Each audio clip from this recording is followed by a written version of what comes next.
우리는 시니어 시대 시즌 1 파라 시니어 건강의 기본. 파라 우울과 무기력 하루가 무거울 때.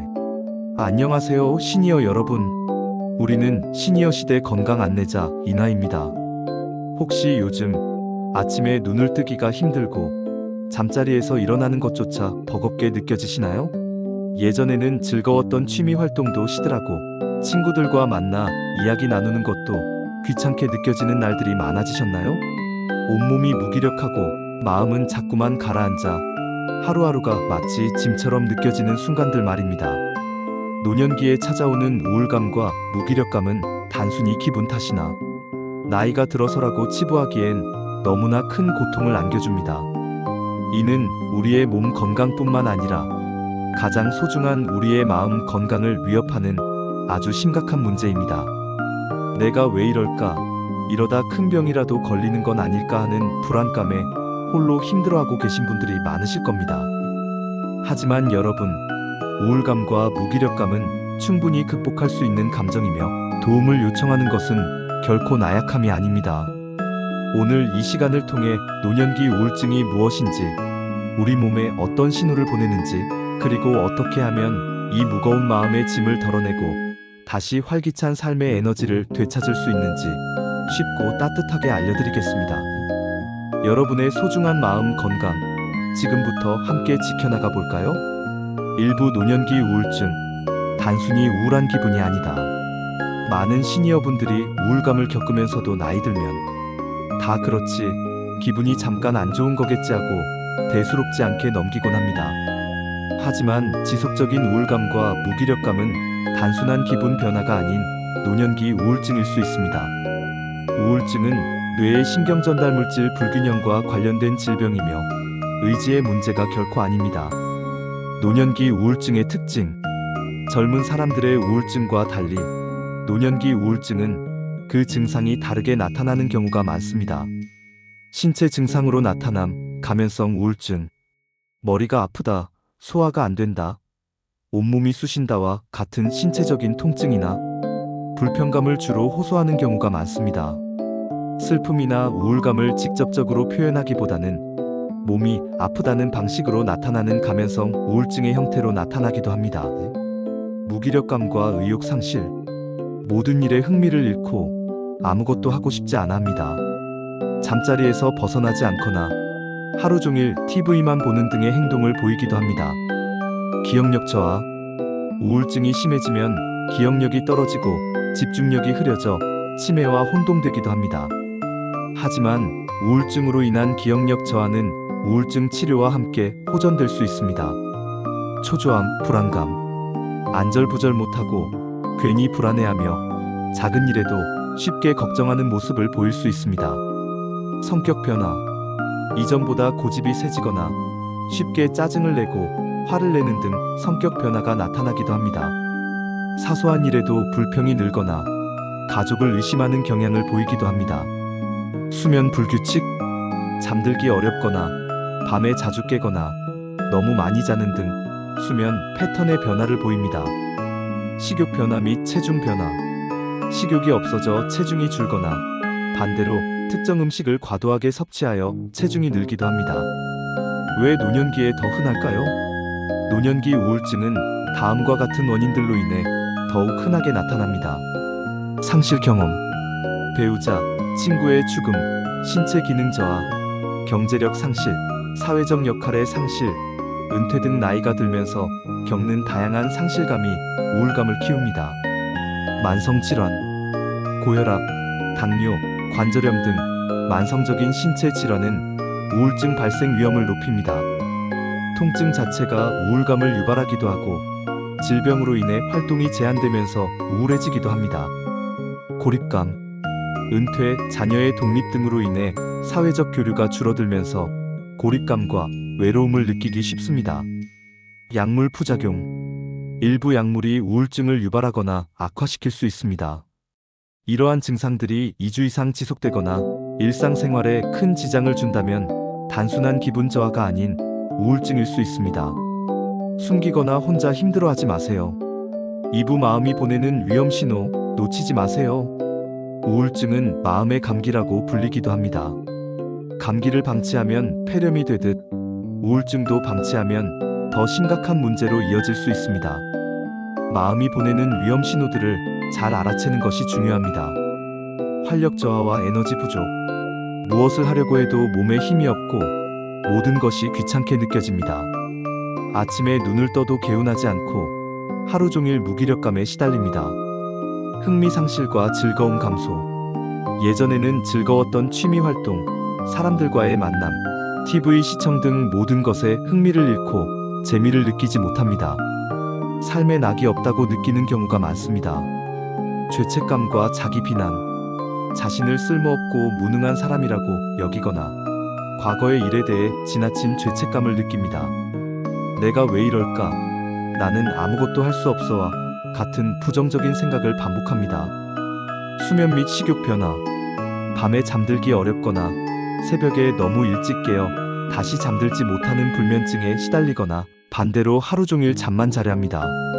식욕이 너무 없어져 체중이 급격히 줄거나 특정 음식을 과도하게 섭취하기도 합니다. 죽음에 대한 생각, 가장 심각한 신호입니다. 사는 게 의미 없다, 차라리 죽는 게 낫겠다와 같은 생각이 자주 든다면 매우 위험한 상황입니다. 이럴 때는 주저하지 말고 즉시 전문가의 도움을 받아야 합니다. 만약 이러한 신호들이 2주 이상 지속되고 일상생활에 영향을 미친다면 반드시 전문가의 도움을 받아야 합니다. 시니어 우울증은 조기에 발견하고 치료하면 충분히 회복될 수 있습니다. 3부 무거운 하루를 가볍게, 마음 회복을 위한 실천. 잠 못 드는 밤의 고통, 이제 끝낼 수 있습니다. 약에만 의존하기보다는 일상생활 속에서 작은 습관들을 바꿔나가는 것이 중요합니다. 우울과 무기력에서 벗어나 다시 활기찬 삶을 되찾기 위해서는 작은 실천부터 시작하는 것이 중요합니다. 첫째, 몸을 움직여라. 무기력을 깨는 첫걸음. 움직임은 마음을 변화시키는 가장 좋은 약입니다. 가장 작은 목표부터 시작. 침대에서 일어나기조차 힘들다면 먼저 이불 정리하기, 창문 열어 환기시키기 등 아주 사소한 행동부터 시작해보세요. 작은 성취감이 다음 행동을 이끌어낼 힘이 됩니다. 가벼운 산책. 햇볕을 쬐며 하루 20에서 30분이라도 산책을 해보세요.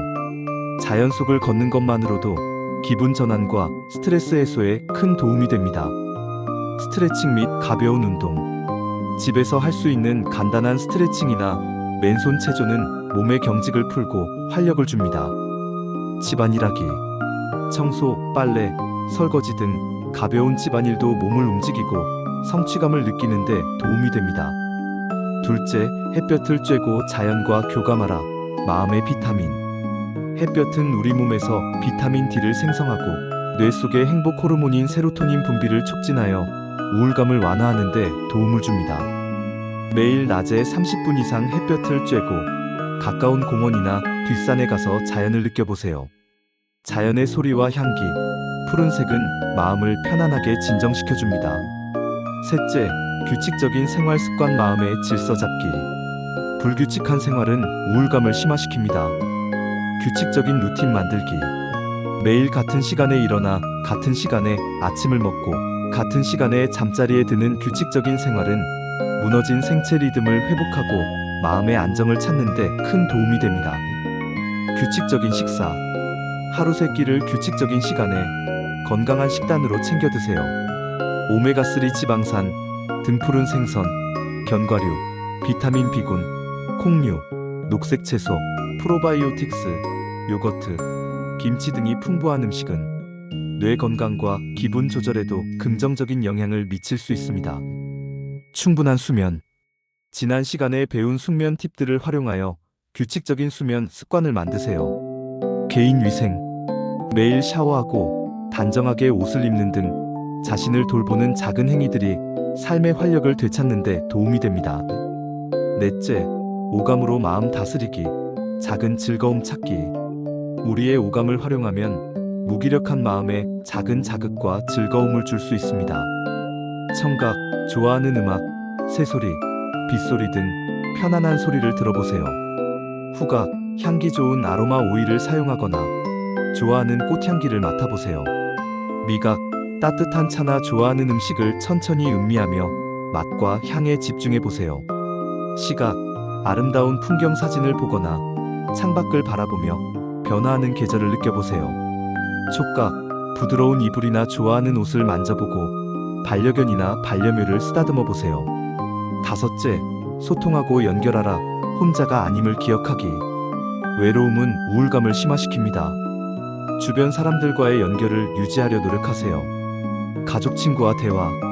힘들거나 답답한 마음을 가까운 가족이나 친구에게 솔직하게 털어놓는 것만으로도 큰 위로가 됩니다. 동호회 모임 참여. 같은 관심사를 가진 사람들과 소통하고 교류하면서 소속감을 느끼고 활력을 되찾을 수 있습니다. 자원봉사. 다른 사람을 돕는 활동은 자신에게도 큰 기쁨과 보람을 안겨줍니다. 여섯째, 긍정적인 생각 습관. 마음의 근육 키우기. 감사일기. 매일 감사한 일 3가지를 적어보세요. 아주 사소한 일이라도 괜찮습니다. 감사의 마음은 긍정적인 에너지를 불어넣어줍니다. 긍정확언. 나는 행복해질 수 있어. 나는 소중한 존재야와 같은 긍정적인 문장을 소리내어 말해보세요. 용서와 화해. 과거의 상처나 미움은 마음의 짐이 됩니다. 스스로를 용서하고 타인과 화해하려는 노력은 마음의 평화를 가져다 줍니다. 사부 전문가의 도움. 나를 위한 용기 있는 선택.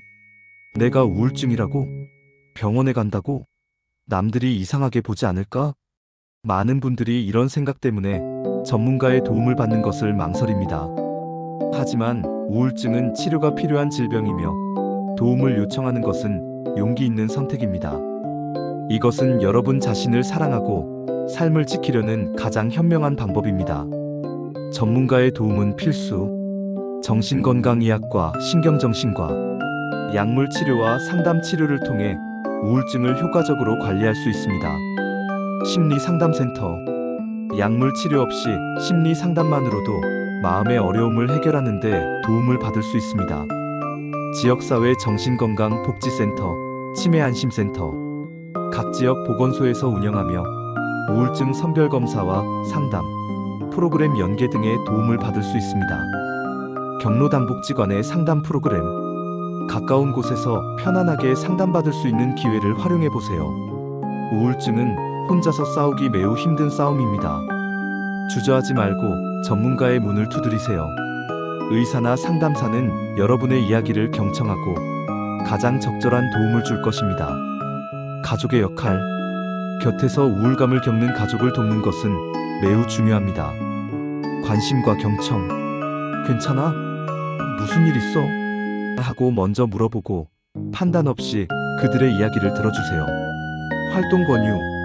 함께 산책하거나 식사를 준비하는 등 작은 활동이라도 함께 하도록 부드럽게 권유하세요. 전문가와 상담 권유. 가족이 전문가의 도움을 받을 수 있도록 적극적으로 지지하고 안내해주세요. 네가 약해서 그래와 같은 비난은 절대 피해야 합니다. 5부 실제 사례 이야기. 70대 남성분 이야기입니다. 이분은 은퇴 후 친구들과의 연락이 뜸해지고 아내가 먼저 세상을 떠나면서 극심한 외로움과 함께 우울감을 겪으셨습니다. 매일 아침 침대에서 일어나는 것조차 힘들어하셨고 식사도 거르는 날이 많아지면서 체중도 많이 줄었습니다. 주변에서는 나이 들면 다 그런 거지라고 했지만 본인은 너무나 힘드셨다고 합니다. 자녀들의 권유로 정신건강의학과를 방문하셨고 우울증 진단을 받고 약물 치료와 함께 심리 상담을 시작하셨습니다. 처음에는 병원에 가는 것 자체를 꺼려 하셨지만 꾸준히 치료를 받으면서 조금씩 변화가 나타났습니다. 특히 상담을 통해 자신의 감정을 솔직하게 이야기하고 주변 사람들과 소통하는 방법을 배우셨습니다. 또한 자녀들과 함께 가벼운 산책을 시작하셨고 예전에는 즐겨 하시던 텃밭 가꾸기를 다시 시작하셨습니다. 텃밭에 심은 작은 채소들이 자라나는 모습을 보며 생명의 활력을 느끼고 이웃들과 채소를 나누면서 자연스럽게 교류가 늘어났습니다. 6개월 후 그분은 더 이상 무기력하지 않고 잃었던 웃음을 되찾으셨습니다. 이제 아침에 눈 뜨는 것이 즐겁다고 하시며 우울증은 부끄러운 병이 아니라 마음이 아플 때 치료받아야 하는 병이라는 것을 깨달았다고 말씀하셨습니다. 이분처럼 여러분도 전문가의 도움과 작은 실천으로 큰 변화를 만들어낼 수 있습니다. 중요한 것은 혼자 힘들어하지 않는 용기와 다시 일어설 수 있다는 믿음입니다. 자, 오늘 이야기 정리해 볼까요? 노년기 우울증은 단순한 기분 저하가 아닌 치료가 필요한 질병이며 감염성 우울증처럼 숨겨져 나타날 수도 있다. 신체 통증, 무기력, 기억력 저하, 성격 변화 등 다양한 신호들을 놓치지 마라. 몸을 움직이고 햇볕을 쬐고 규칙적인 생활, 오감 활용, 소통, 긍정적인 생각 습관이 마음 회복의 핵심이다. 전문가의 도움을 받는 것은 나를 위한 용기 있는 선택이며 가족의 관심과 지지가 중요하다. 가장 중요한 것은 혼자 힘들어하지 않는 용기와 다시 활기찬 삶을 되찾을 수 있다는 믿음이다. 시니어 시대 여러분, 마음의 무게가 너무 무겁게 느껴질 때 주저하지 말고 손을 내밀어 주세요. 여러분은 결코 혼자가 아닙니다. 우리는 시니어 시대가 여러분의 옆에서 함께 이겨낼 수 있도록 돕겠습니다. 건강은 특별한 것이 아니라 매일의 작은 선택입니다. 오늘 여러분이 햇볕을 쬐며 잠시라도 산책을 하고 사랑하는 사람에게 먼저 안부를 묻는 그 모든 순간들이 여러분의 마음을 다시 일으켜 세울 것입니다. 우리는 같은 길을 걷고 있습니다. 함께 알면 덜 두렵고 함께 바꾸면 삶이 달라집니다. 오늘부터 내 마음을 이해하는 작은 실천부터 시작해보세요. 우리는 시니어 시대에서는 앞으로도 이런 건강 정보들을 쉽고 따뜻하게 전해드릴게요. 이 영상이 도움이 되셨다면 구독과 좋아요, 댓글로 함께 해주세요. 당신의 작은 클릭이 저희에게 큰 힘이 됩니다. 이제 우리는 시니어 시대 시즌 1의 모든 에피소드를 마쳤습니다. 다음 시즌에서는 시니어 질환 대처법에 대한 더욱 심도 깊고 유익한 이야기로 다시 찾아뵙겠습니다. 당신의 건강을 함께 지켜드릴게요. 감사합니다.